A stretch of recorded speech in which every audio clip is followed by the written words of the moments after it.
Good evening, everyone. Welcome to day 2 of Delta Process HackerTalks, where we break down complex topics into bite-sized chunks just for you. Now, yesterday we had talks on memory management and global scalability. Don't worry if you missed yesterday's talks. We'll be uploading them on YouTube, on our YouTube channel soon enough for you guys to rewatch. We'll move on to the first topic for today. Now, most of you might have heard of compilers. Some of you might even know what they are in their essence. But how much do we really know about how we can enhance compilers? Well, here to educate us on that topic, we have two gentlemen who have spent more than their fair share of time tinkering with compilers. Please give a warm welcome to Raghul and Shreyas.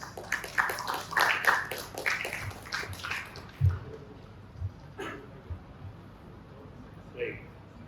So, before we actually go into what this talk is going to talk about, we first talk about software. It makes sense in a bit, but first, software is something that we use almost on an everyday basis. Nothing that we do can happen without the help of software. Software also has undergone massive changes in the years that came from the year that it started. The landscape has shifted massively. But the one thing that still hasn't changed even a little bit are the people behind them and the attitude they have towards software. And that is that programmers are some of the laziest people out there. Now, laziness is not always a bad thing. Laziness is what led them to build tools to help them make better tools. So, what do I mean by that? From the moment that we started building software, people have been building newer and better tools to make development and software easier. And one such software that we use almost ubiquitously, almost every day, is a compiler. Now, what is a compiler? Compilers are conceptually they're just very simple systems. All they do is take human readable text and then convert it into target. All they really have to do is understand what a human says and convert it into a point where the computer can understand and execute that code. Right? That is all a compiler is. But the problem is getting from here to here is not an easy task. Tens of years of research have gone to this. Some of the best people have been working on this, and the problem with this is the point of these tools is to make our lives easier. But these have become so complex that we cannot really modify them to make our lives easier, which seems completely antithetical to what these are supposed to be. Yeah. Now, what will we be tackling today? So, as I said, we want to add things to the compiler, but that is not easy. But can we actually do it? Of course we can, because these tools are meant for us to be better. Now, what is the issue that we will be tackling? The issue is what we have to deal with almost on a regular basis to actually load any kind of software in any level of complexity. That is debugging. Debugging is just where you have a bunch of functions that your program runs through, and you have to understand what your program is taking as input and what's producing as output. Because one of the best ways to understand if you're actually doing what you think you're doing is just to see what it's taking in, see if it's producing right. And that is where we use think. This is a lazy way to do it, where you just add printf to all the functions that you actually care about so that you understand what it's doing. But this is not fun, right? Because this is just a bunch of manual work that you have to do day in and day out for every single function that you write just to understand the behavior. Now, can we do better with this? Of course we can, because again, compilers should be programs that are extendable and modifiable by us. And that is where this is what we aim to do today, right? Because the point of compilers is to make our life easier. So can't we add this to the compiler? Of course we can. So how do we do this? Do we write our own compiler for this? Don't, because again, like I said, these are extremely complicated and sophisticated pieces of software that has had years of research go into them, and you can make a shitty compiler if you want, but you just fail trying. Yeah. So, but I can't just say that it's complicated. Yeah, you need to know why it's complicated. That is so to understand that we'll go through what a regular compiler usually goes through when it comes from your source code to the final assembly I showed you in the beginning. Here, you want to go from here to here, but this is not a one-to-one transformation. Yeah, The compiler has no way of knowing that this text will convert into this. It needs a way to actually structuralize this format. That is where the face of the compiler comes. So, this is the source that we'll be working with, just to like, as a point of reference to understand what the faces go through. So, the first thing that we go through is the lexical analysis.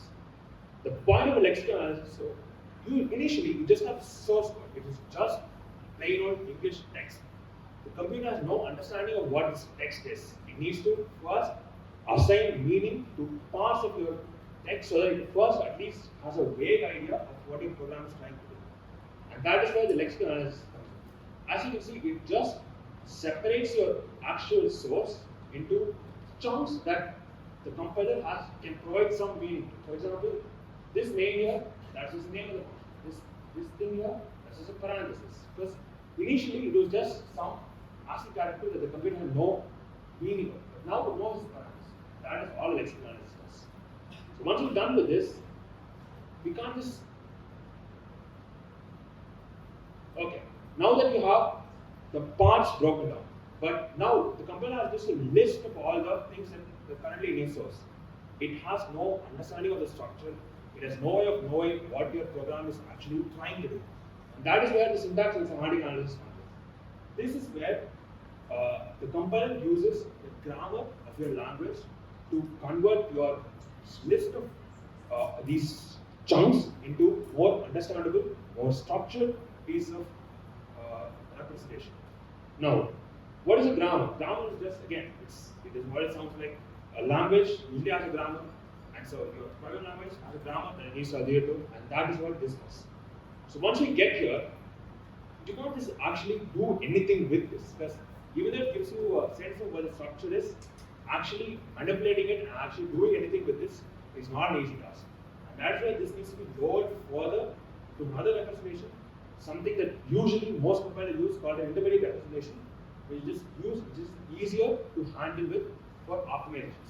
Optimizations, as the name suggests, are just things that your algorithms that your compiler runs to make sure that your code runs as fast as it possibly can. Right? So once you're done with all this, once you've converted your source into an intermediate representation, run all your optimizations. At that point, you're done. All you need to do now is just convert this into the final assembly that the computer now understands.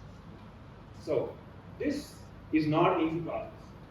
This sound like if you think this is easy process, good for you. But again, this is a multi-layered, multi-stage process that has 100 bugs that you can run into every single step. But the problem with this is not where it ends. Because this is a theoretical compiler, which literally no compiler on the earth follows. A real-world compiler is way more complex than this. And to give you an insight into how that works, Shreyas will.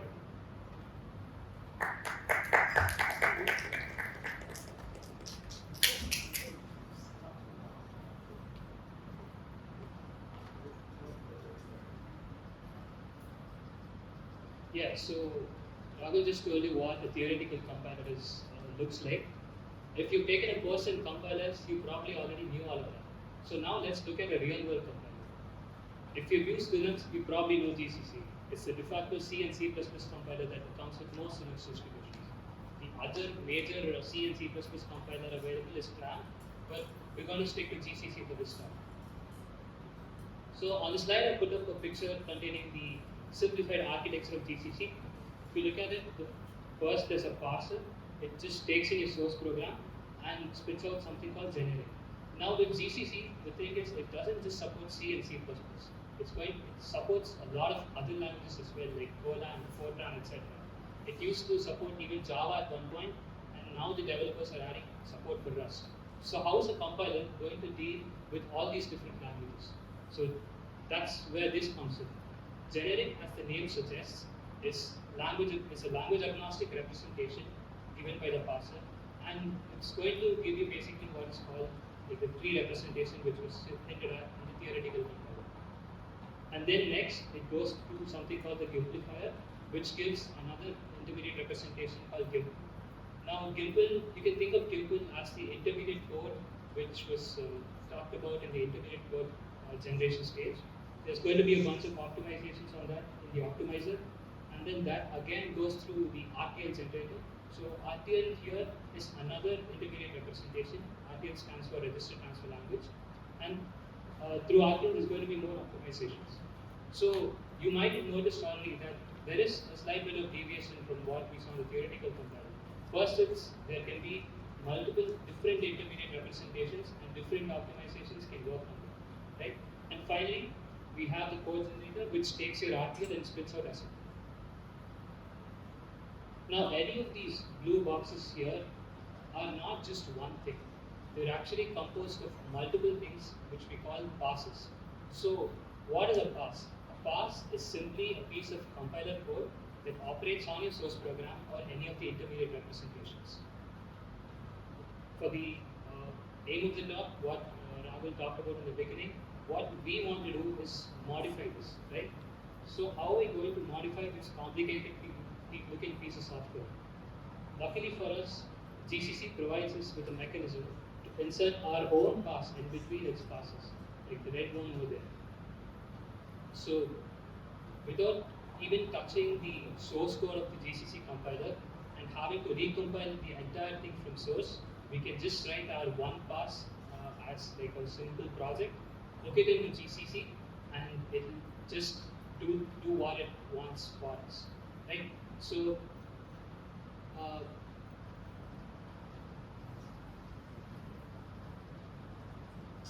now let's move on to the actual plugin which we've been talking about since the beginning. Enough of theory.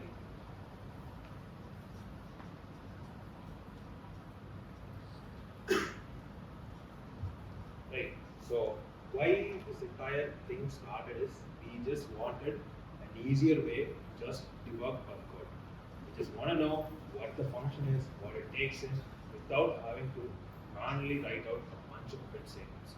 And that is where we just want to get here, right? We want to put this in some random function that we have it generate the printers for us.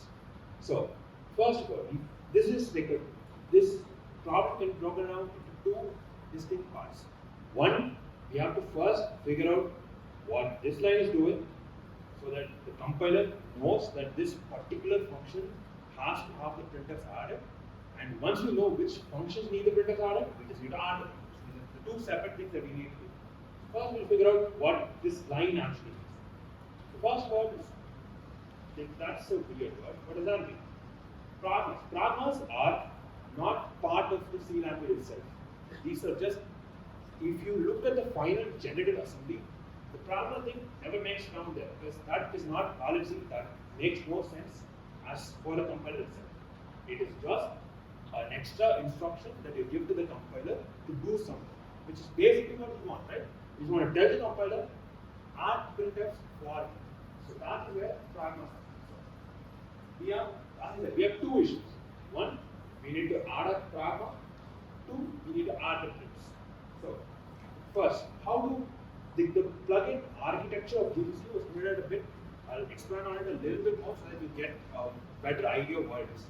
So, like was previously mentioned, a plugin is just some code that you can append to the existing passes that GCC runs through, so that your code runs before what GCC actually wants to do. Yeah, but how do we know where to add our code? And that is where the concept of events come in. Events are things that are generated by the compiler when any major event happens. For example, when you have the source code and you convert it to generic, that is an event because that is a major transformation from one representation to another representation. When you want to pass a pragma, that is a separate event. All these events just notify you that a particular thing has happened, and if you want to hook into that part of it, add me there.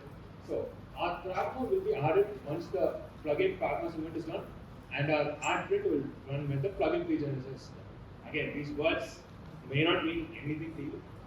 Just understand that this is an event for adding pragma, this is an event for dealing with the ASC exception. That's all you need. So how do I add my pragma? Again, since it is a supported part of GCC provides you with functions to do this exactly. What that does is you have a registered pragma. This will tell you, okay, add my plugin, call debug, and when this pragma is being passed from this function, right? This is just a callback function that will happen if it encounters a pragma. And what does non-pragma thing does? Again, it looks like a bunch of code. All it is doing is, okay, if I'm inside a function, add the function declaration to the set that needs to, that will tell you what the functions are that need the print array. Now, we know which functions actually need the print. Now we need to actually add the prints to them. So how do we do that? We saw that our add print function runs on plugin pre-generators. Our plugin pre-generator says that it is just run before every function in the source code is converted to generic. Once that is done, your plugin will run. So now we have access to the generic representation. Generic, as the previously mentioned, is just a AHT format that GCC uses. So it's just intermediate representation that's easy for us to handle it, right? So add print. What do you need to do? You check if the name is in there, and if it's in there, in the set that you created with the pragma. If the name is in there, you add the print function. Now, how do you do that? So we have three things that we need to do inside this function. One, we need to add the name of the function so that you know where the function, what function is called. Second, you need to add the the parameter of the function so that you know what the function is taken in as input. And once the final thing is, now all this is done, I need to know what the final output is. If it's producing an output, I want to know what it is so that I can debug it better. So these are three parts. You build your function related to you build your function for the print name, you build your function for the params, and then this is if you look at the actual source code, it will be a function of this is pseudocode, just to say add all the print calls to my function. Once that is done, you add the function return, right? So how do we do these three things? The thing with GCC is when you are in the generic format, the function declaration that you're given has information about the name of the function, and the parameters of the function, and the return statement. Basically, the three things that we need to do what we need to do here. So the function name, we just get it from the function declaration. Easy. Now the function params. The function params, if you are familiar with the concept of what a linked list is, that is basically how linked lists are just lists that if one part of your data points to the next part of your data. If that's confusing, it's not really necessary. For your understanding, it just stores it as a list of all the arguments that the function needs. So we go through all the function parameters. So one other thing that we need to consider is if you work with another language like Python, for example, there you can just say print and a variable name, and that works. The Python interpreter takes care of that for you. You don't need to. There is no concept of types there, but C unfortunately has the concept of types. So you need to know what format I need to print it in. So for every argument we get the type of the parameter, and then based on that we generate a format string and then actually add a filter to the function itself. So this is done. So we're done with the parameters. The returns, they are basically the same methodology where we find the return type, we find the format string for the return type, we find out which particular variable is being returned, and then we add a print for that particular variable. That's all this is doing. Right? So let me actually show you how this runs.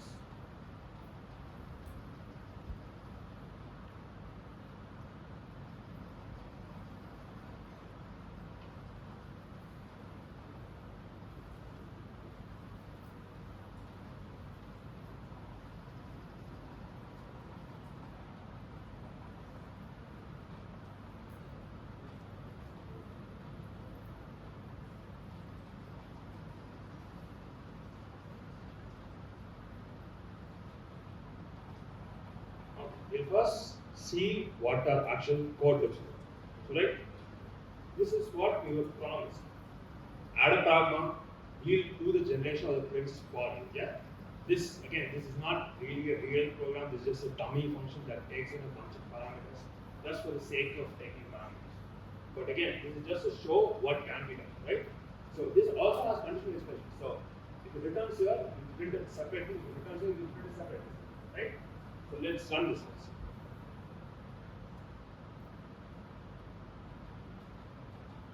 Again, That had no printf. All you added was a tag. But this, since we have the ability to add things to the compiler, we were able to just add prints without having to deal with all the internal baggage that GCC carries.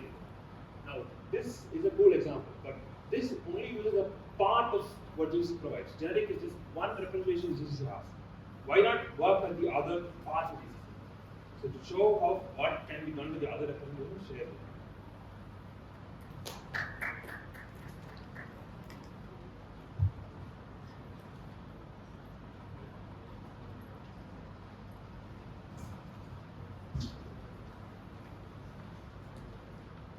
Okay, so now we just saw a plugin which works on the AST itself.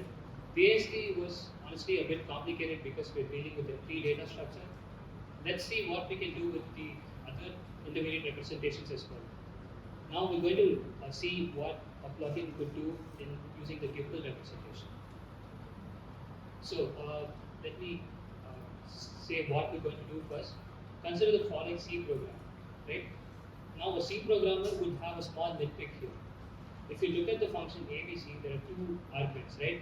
Int y and character a. So the argument y is being written to over here, but a is only being read from. So the nitpick is that we can mark a as const. Now you may think, okay, fine, like really, why is it even necessary? So also just to reiterate, this will be the final thing which we want our plugin to do, right? We want to detect whether a parameter can be marked as const and make GCC emit a warning for us saying, okay, you can mark this as const, right? So let me make the case for const arguments stronger. Let us consider this very like familiar function, string copy from the C standard library. It takes in two pointers, the destination and the source. So what string copy does is basically it will take the contents of the source string and copy it into the destination string. Now if you observe closely, source string is marked as const, whereas the destination is not marked as const. So the source is simply read from, whereas the destination is changed inside the function, right? So the case for const arguments is that if you're passing pointers especially, if you're not marking your argument as const, the programmer is actually free to change it inside the function, and if you didn't intend for that to happen, it's going to cause very unpredictable behavior in your program. But how do we know what is being read from and what is being written to, right? Like just by looking at this program, we can say, okay, y is being written to here because it's on the left-hand side of an assignment statement, whereas y and a are simply being read from here because they're just arguments to the printf function, right? Now, this is where Gimple might help us. Just a small introduction to Gimple. This is how Gimple looks like basically. If you look at it, it looks kind of similar to our source code. There's just like y equal to 5 is there, and then it creates an intermediate variable _1 which typecast a, and then there's a printf, right? Again, now why Gimple? So there are a few reasons why it's easier to work with Gimple. The first thing is, if you look at these statements, they're pretty straightforward. There's no like complicated tree structure going on there. The second thing is, in Gimple, there is a restriction that only fixed number of memory references can be made in a single statement. Now, if you take something like generic, and if you have the expression y equals to 5 plus a star 2, the right-hand side is going to contain a tree representation of this entire expression. But if you look at the Gimple form of it, first it creates an intermediate variable _1, which typecasts a, and then _2 is multiplying that by 2, and then y is just _2 plus 5. So if you look at this, there is a restriction in these three statements that in a statement there are only 3 memory references. In a general Gimple statement, there can only be up to 4 memory references in a single statement, 1 on the left-hand side and 3 on the right-hand side, right? Yeah, so what? I have all these two things about Gimple. How am I actually going to go about doing it? Okay, let's look at the snippets from the plugin code itself. First, we create a set of the arguments of the function. I call it the potential constant arguments. I just go through each argument of the function. As Raghul mentioned earlier, it's a linked list. We just loop through it and add all of them to the set because we haven't analyzed the function yet. The second step is for each basic block in the function. So a basic block, you can think of it as just like a chunk of code in a function, right? So for each basic block in the function, we iterate through each statement in the function. And then there are two cases basically. The first case is, so the two cases when a variable can be written to in Gimple. The first case is when there's an assignment statement. An assignment statement is simply something like circumference is equal to 2 into pi into r or something. This is like a mathematical expression involving variables and constants. And the second case is a Gimple call, which is basically you say some variable equal to the result of a function call. Like a is equal to abc or something like that, the function abc. So what we do here is we just take the left hand side in either case, and if it is still in the set of the arguments which we have initialized first, we just erase it. Make sense? If it is big greater to, just remove it from the set. At the end of this, our set simply has all the arguments of the function which were only read from and never written to. And now we can emit those warnings. We can see a demo about this.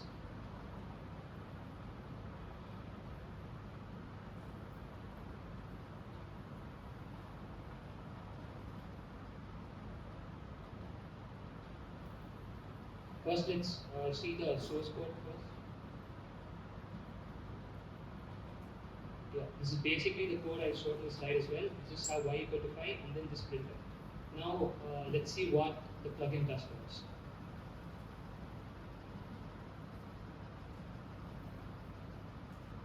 So, as expected, we have a warning over here that we can mark this argument as a constant. Now, let's go back to the slides and see whether that is all. Was that really all it took?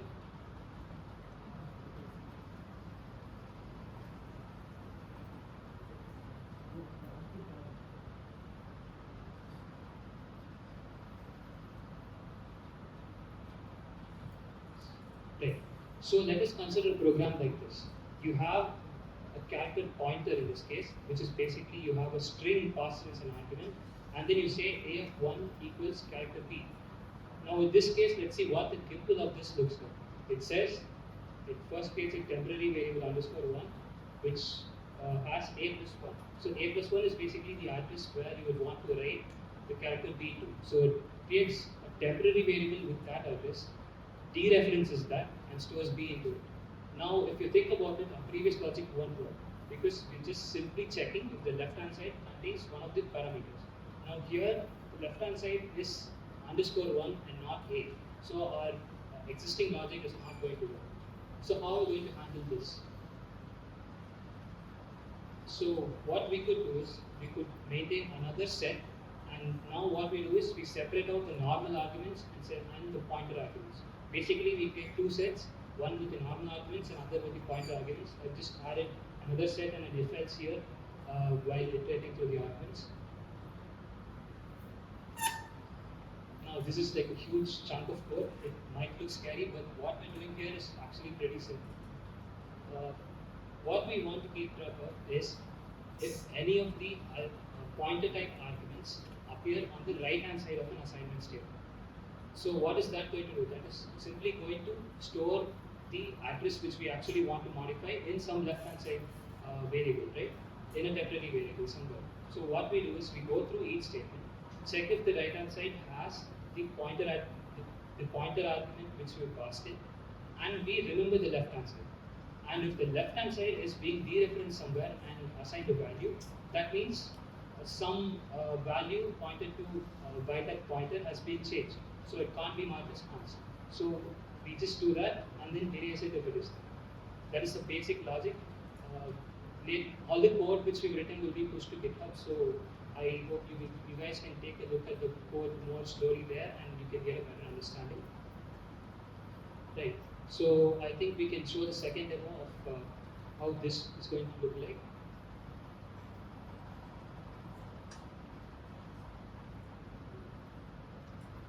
First, let's look at the code, how it looks. Yeah. So here I've commented out a of 1 equal to b, and now we expect that the warning is actually emitted. That it should say that okay, you can mark char star A as a constant. Yeah. As expected, we got the warning. But if we uncomment that line, it shouldn't emit the warning.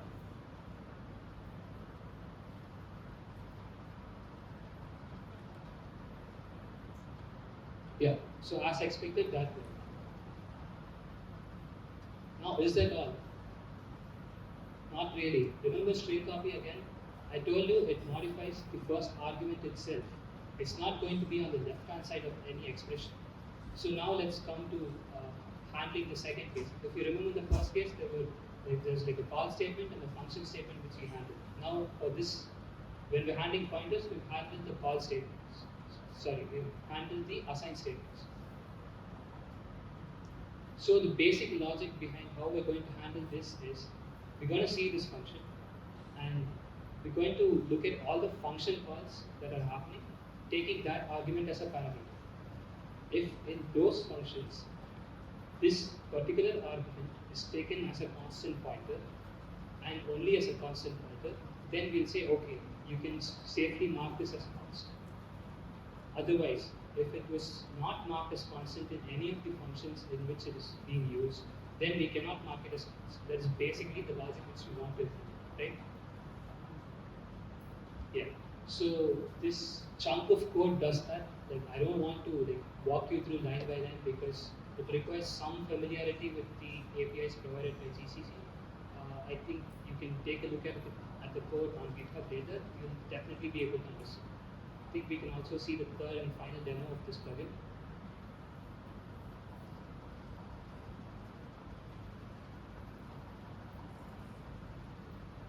Yeah. So this is the code. What I'm doing here is I'm passing A. I'm initializing this like another string here B, and I'm saying copy into B the contents of A. So now A is only being read from, right? Because it is the source pointer.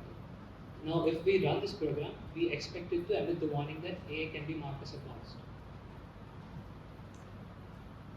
Yeah. And now if we uncomment that line, the warning should disappear.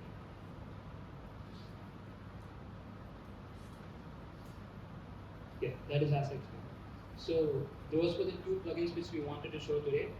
And what the two of us have done is like we've barely scratched the surface of what is possible with plugins in GCC. It's a huge ocean. We put up resources about where we learned all this stuff from and where you could look to learn more and start hacking yourself on GCC. I hope you got something to take away from this one.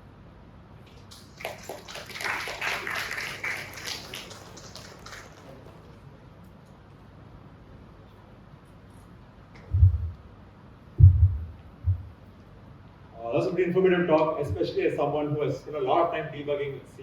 I mean, it's nice to see that there's a lot easier way to do it. Audience, any questions for that? Yes.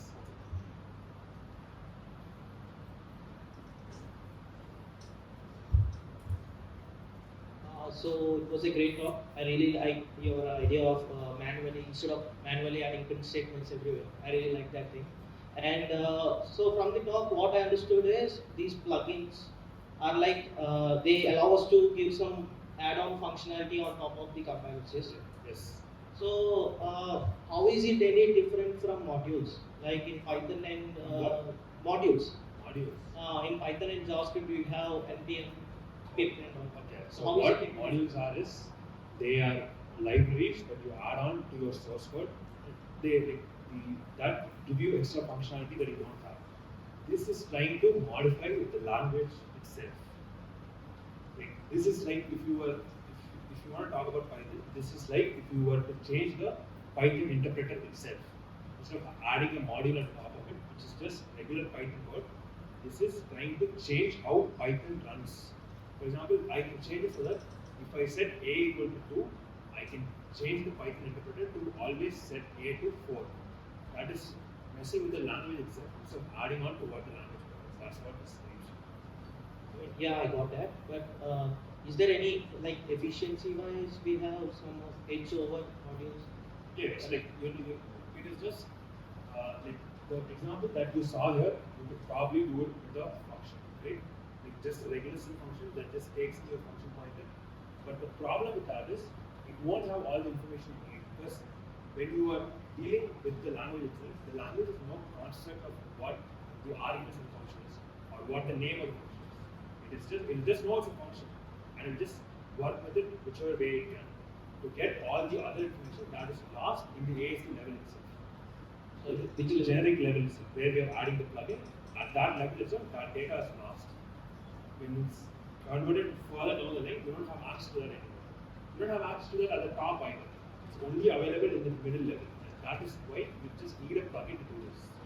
At least with C, you don't have access to all this information at your source code level or at the assembly level. It's only at the middle that you can do it. That's why it's. So there are cases where modules cannot do the stuff that plugins do. Yeah. So if you could include one of the example in your talk, it would be great. This cannot be done. Which one? I think the print cannot be done. I think it can be. How? Like, the thing is, like, to get all the information that, like, if you have a function in C, you know the name because you wrote the name. But the compiler doesn't know that that's a particular function. If I just say print that thing, it doesn't have access to the name of the function or the parameters of the function. It just gets a pointer to the function that is just a memory location, yeah? And that doesn't have any information associated with it. All this information is just kept at the AC level and just compiled down to just bare assembly. At the assembly level, you don't care it's a function. It's just a thing that the compiler, that the computer runs. That is why.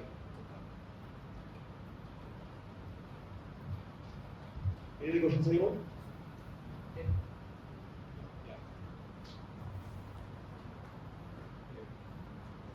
So here you wrote a plugin. So what you did, you worked on the AST, right? The code got passed into an AST, then you worked on the AST.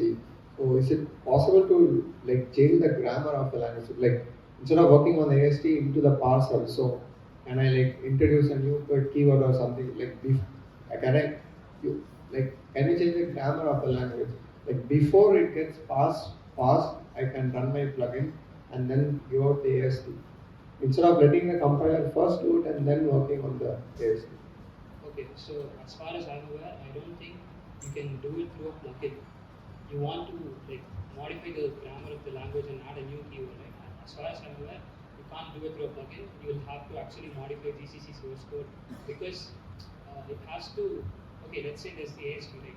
The AST will store information about the data types, etc. And if you're adding a completely new keyword, there has to be corresponding AST nodes also created, right? And in every other intermediate representation, wherever needed, this whole new thing has to be added. So that level of functionality cannot probably be added by a plugin. You'll probably have to modify GCC source code itself in that case. Plugin just like this, like theoretically it is possible, but just the GCC plugin, it doesn't allow access to that early of a pass. It only allows you access once you converted it into AST. That is where it first starts giving you access. So if you want to actually do all that, if you want to fundamentally change the language, you have to go to the action source. It might be possible to add your own event. We talked about events, right, where you can add your passes. It might be possible to add your own event, but honestly, we've not done that part of this. We've seen only like plugins working from the AST and onwards because that is what makes most sense. If you're adding completely new keyword, that is probably something which should go in as a part of the compiler source code and not something to exist just as a plugin. Does that make sense? Any more questions, anyone? Okay, I'll let us know. That concludes this talk. We'll be starting the next talk after a short break of about 3 minutes. But don't go too far, the next talk won't be 1 minute. Spoiler alert, it's about ChatGPT.